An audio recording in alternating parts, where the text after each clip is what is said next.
याकुब 1:12 मा यसरी बताउँछ है, धन्य त्यो मानिस जो आपत्ति विपत्तिमा स्थिर रहन्छ अनि जाँचको सामना गरिसकेपछि उसले जीवनको मुकुट पनि पाउँछ भन्छ। अनि बाइबलको तपाईँको एउटा गुड न्युज बाइबल इङ्ग्लिस बाइबलले के कुरा बताउँछ भन्दाखेरि चाहिँ तपाईँको हु रिमेन्स फेथफुल अन्डर क्राइस्ट भन्छ है। वचन अनुसार चाहिँ नि आपत्ति विपत्तिमा स्थिर हुनु चाहिँ एउटा मिनिङफुल रहेछ।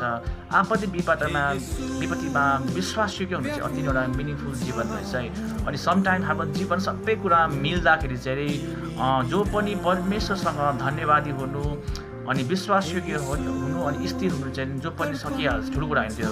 तर जीवनमा चाहेको चाहिँ नहुँदा चाहिँ यदि कुनै व्यक्ति परमेश्वरप्रति विश्वासयोग्य बन्छ, स्थिर बन्छ अनि धन्यवाद बन्छ भने चाहिँ त्यस्तो व्यक्तिहरूलाई चाहिँ परमेश्वरले आशिषित व्यक्ति भन्नुभएको छ।